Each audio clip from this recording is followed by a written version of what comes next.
دیکھنا ابھی، میں گھر جا کر ابھی کو کیا بتاؤں گا۔ السلام علیکم امی۔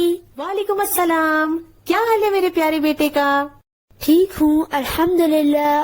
امی پتہ ہے آج فیصل نے کامل کو کیا کہا؟ ارے بھائی پہلے منہ ہاتھ دھو کے کھانا تو کھا لو، اس کے بعد ساری کہانیاں سنانا۔ کہانیاں نہیں ہیں، اسکول میں دو بچے آپس میں بحث کر رہے تھے، وہی تو بتانا ہے امی کو۔ اچھا بیٹا، میں آپ کی ساری بات سنوں گی، لیکن پہلے جاؤ جا کر منہ ہاتھ دھو لو۔ اچھا امی جان۔ اب بتاؤ یوسف، آج اسکول میں کیا ہوا؟ امی میری کلاس میں ایک لڑکا ہے فیصل، اس نے کامل کا جیومیٹری باکس چوری کر لیا۔ یہ تو بہت بری بات ہے۔ جی، اور جب وہ پکڑا گیا تو اس نے جھوٹ بول دیا کہ یہ اس کا اپنا جیومیٹری باکس ہے۔ یعنی ایک گناہ کو چھپانے کے لیے اس نے ایک اور گناہ کیا۔ کامل نے فیصل سے کہا کہ وہ منافق ہے۔ اس پر فیصل کو غصہ آ گیا اور دونوں میں لڑائی ہوگی۔ پھر ٹیچر ان کو پرنسپل کے پاس لے گئی تاکہ معلوم ہو سکے کہ جیومیٹری باکس کس کا ہے۔ بیٹا، اگرچہ چوری کرنا بہت بڑا گناہ ہے، لیکن کون منافق ہے اور کون مومن، یہ تو اللہ تعالیٰ ہی جانتے ہیں نا۔ ہو سکتا ہے دونوں بچوں کے جیومیٹری باکس ایک جیسے ہوں۔ ہاں واقعی، یہ بھی تو ہو سکتا ہے۔ امی ویسے یہ منافق کیا ہوتا ہے؟ بیٹا، منافق ایسے انسان کو کہتے ہیں جو سچا مسلمان نہ ہو۔ منافق کی 7 نشانیاں قرآن پاک میں بیان ہوئی ہیں۔ امی کیا آپ مجھے بتائیں گی کہ وہ کون سی نشانیاں ہیں؟ ہاں ضرور، انشاءاللہ عصر کی نماز کے بعد میں آپ دونوں کو منافقین کی نشانیاں پوری ڈیٹیل سے سمجھاؤں گی۔ سورۃ البقرہ کی آیت 8 سے 16 تک منافقین کی نشانیاں بیان ہوئی ہیں۔ یہ تو آپ کو معلوم ہے نا کہ انسانوں کا ایک گروہ وہ ہے جو سچے مسلمان ہیں اور ایک گروہ وہ ہے جو پکے کافر ہیں۔ ان دونوں کے بیچ میں ایک تیسرا گروہ بھی ہے جنہیں منافقین کہا جاتا ہے۔ آئیے دیکھتے ہیں کہ اللہ تعالیٰ ان کے بارے میں کیا فرماتے ہیں۔ اعوذ باللہ من الشیطان الرجیم، بسم اللہ الرحمن الرحیم۔ وَمِنَ النَّاسِ، اور لوگوں میں سے، مَن یقول، جو کہتے ہیں، آمنا باللہ، ہم اللہ پر ایمان لائے، وَبِالْيَوْمِ الْآخِرِ، اور یوم آخرت پر، وَمَا هُمْ بِمُؤْمِنِينَ، حالانکہ وہ مومن نہیں ہے۔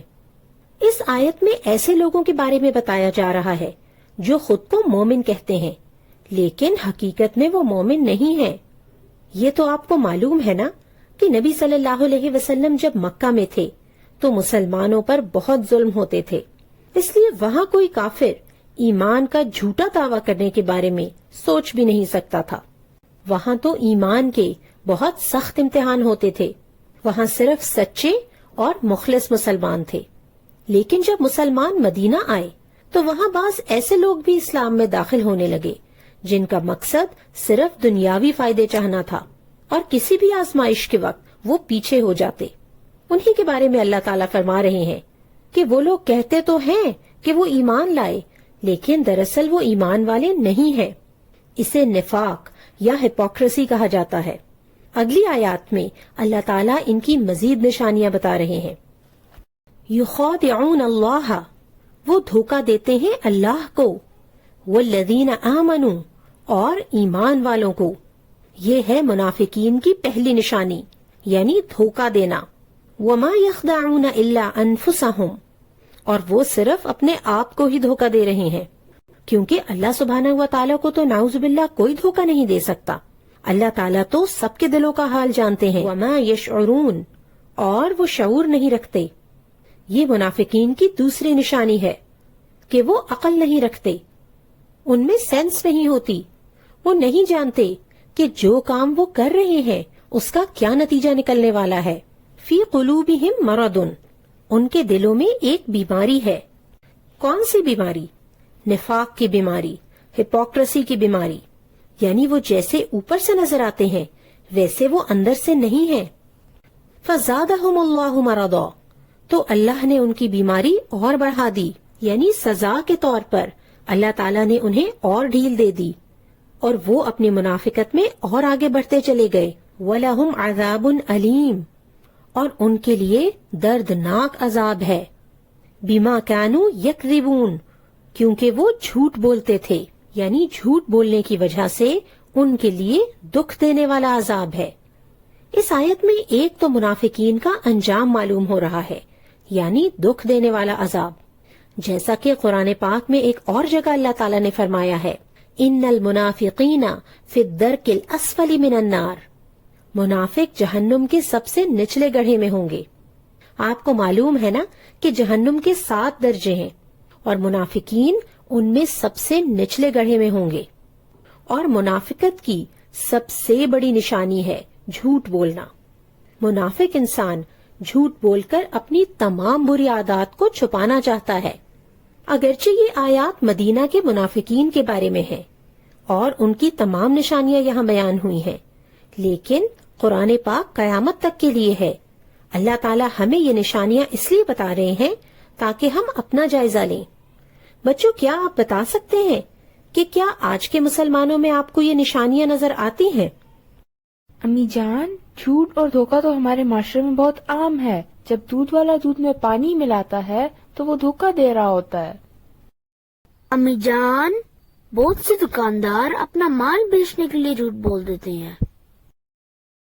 جھوٹ تو اسکولز میں بھی بولا جاتا ہے، جب بچے ہوم ورک نہیں کرتے تو وہ جھوٹا بہانہ بناتے ہیں۔ اور امی، ایگزامز میں چیٹنگ کرنا بھی تو دھوکہ ہوتا ہے۔ بہت سے پیرنٹس جب کسی سے ملنا نہیں چاہتے تو وہ بچوں سے کہلوا دیتے ہیں کہ ماں پاپا گھر نہیں ہیں۔ یہ تو اور بھی برا ہے، کیونکہ اس طرح تو بچوں کو جھوٹ بولنے کی عادت پڑ جائے گی۔ جی بالکل، آج مسلمانوں میں جھوٹ اور دھوکہ دہی بہت عام ہے، چاہے اسکول کالج کے اسٹوڈنٹس ہوں یا گھروں میں کام کرنے والی خواتین، چاہے ملک کے بڑے آفیسرز ہوں یا مارکیٹ میں سامان بیچنے والے عام سے دکاندار، ہر طرف جھوٹ کی مثالیں ہیں، اور یہ شعور بھی نہیں رکھتے کہ یہ کس قدر گناہ کا کام کر رہے ہیں، کیونکہ جھوٹ گناہ کبیرہ ہے۔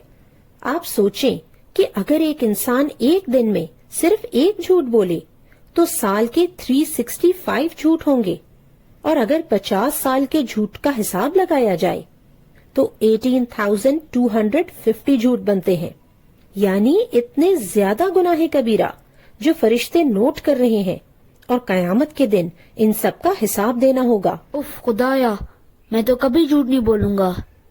اور میں بھی، انشاءاللہ۔ بچوں، جھوٹ منافقت کی جڑ ہے، روٹ کاز ہے۔ اگر انسان جھوٹ نہ بولنے کا پکا ارادہ کرے تو وہ منافقت سے بچ سکتا ہے۔ چلیے آگے بڑھتے ہیں۔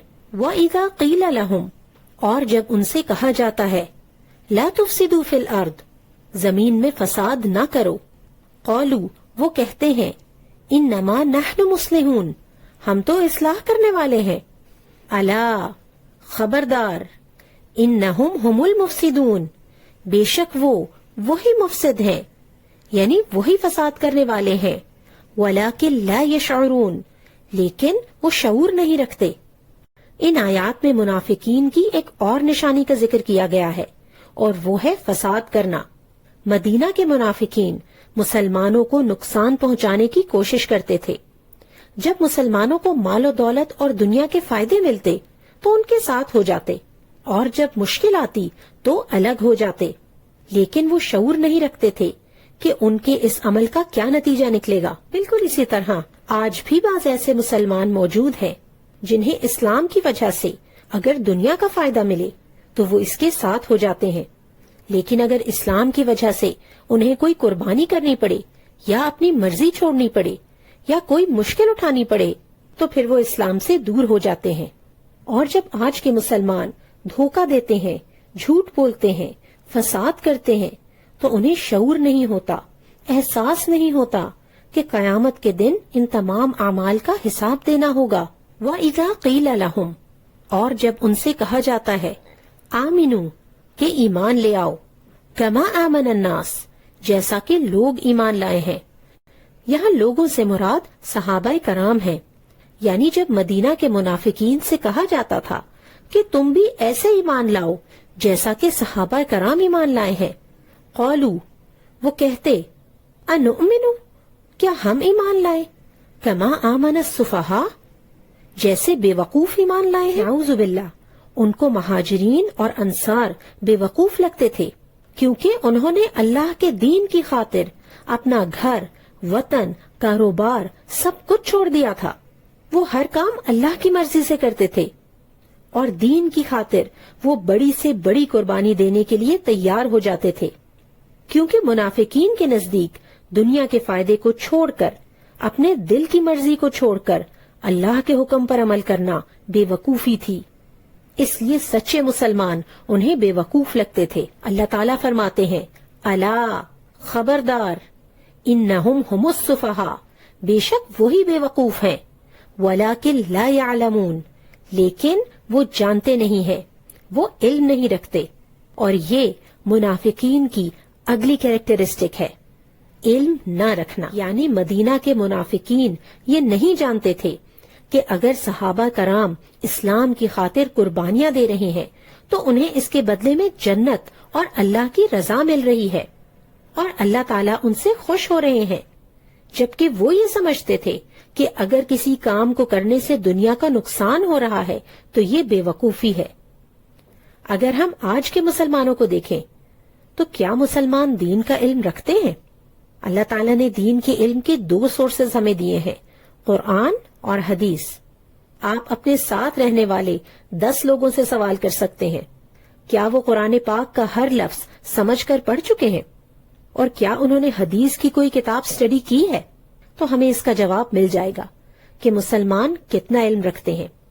اگر ہمیں دین پر عمل کرنے کی وجہ سے دنیا کا نقصان ہو جائے تو کیا ہم جانتے ہیں کہ اس کے بدلے اللہ تعالیٰ ہمیں بہت سا اجر دیں گے؟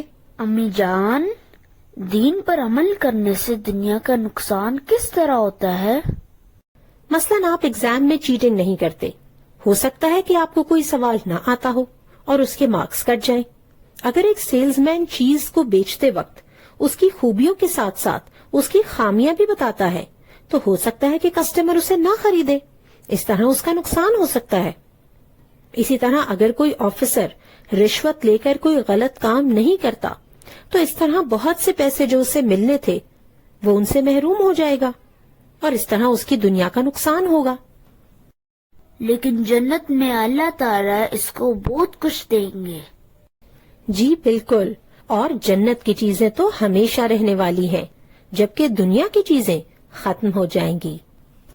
وَإِذَا لَقُوا الَّذِينَ آمَنُوا، اور جب وہ ایمان والوں سے ملاقات کرتے ہیں، یعنی جب منافقین ایمان والوں سے ملتے ہیں، قَالُوا آمَنَّا، وہ کہتے ہیں کہ ہم ایمان لائے۔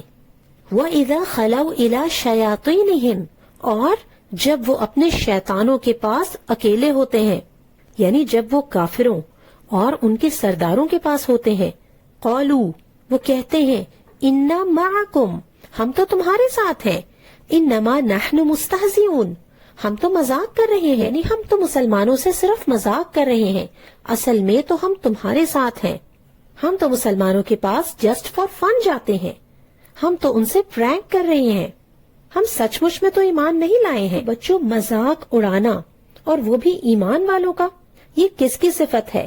منافقین کی۔ اگر آج ہم مسلمانوں کو دیکھیں تو لوگ ایک دوسرے کا مذاق اڑاتے ہیں، کسی کی شکل کا، کسی کے رنگ کا، کسی کے ایکسنٹ کا، اور یہ اور بھی برا اس وقت ہو جاتا ہے جب کسی کے دین کا مذاق اڑایا جاتا ہے۔ کسی بھی دیندار انسان کا مذاق اڑانا یا دین کے کسی حکم کا مذاق بنانا، اس پر لطیفے بنانا، یہ کسی سچے مسلمان کا کام نہیں ہو سکتا۔ اللہ یستہزئ بہم، اللہ ان کا مذاق اڑا رہا ہے۔ یہ بات محاورے کے طور پر کہی گئی ہے، چونکہ کافر مسلمانوں کا مذاق اڑاتے تھے، اس لیے ان کو جواب کے طور پر یہی کہا جا رہا ہے، ورنہ یہ اللہ سبحانہ و تعالیٰ کی شان نہیں کہ وہ کسی کا مذاق اڑائے۔ وَيَمُدُّهُمْ فِي طُغْيَانِهِمْ، اور انہیں ان کی سرکشی میں ڈھیل دیتا ہے۔ يَعْمَهُونَ، وہ اندھوں کی طرح بھٹکے چلے جا رہے ہیں، یعنی انہیں سمجھ ہی نہیں آتا کہ انہیں کرنا کیا چاہیے۔ أُولَئِكَ الَّذِينَ اشْتَرَوُا الضَّلَالَةَ بِالْهُدَى، یہی وہ لوگ ہیں جنہوں نے ہدایت کے بدلے گمراہی خرید لی۔ بچوں یہ بات ایک ایگزامپل کے طور پر سمجھائی جا رہی ہے. جب ہم کوئی چیز خریدنے جاتے ہیں تو پیسے یا کوئی اور چیز دے کر ہی چیز خریدتے ہیں نا. تو منافقین نے بھی ایک تجارت یا ٹریڈ کی ہے. انہوں نے گمراہی خریدی ہے اور اس کے بدلے میں انہیں کیا دینا پڑا ہے؟ ہدایت، یعنی ہدایت دے کر گمراہی خرید لی ہے.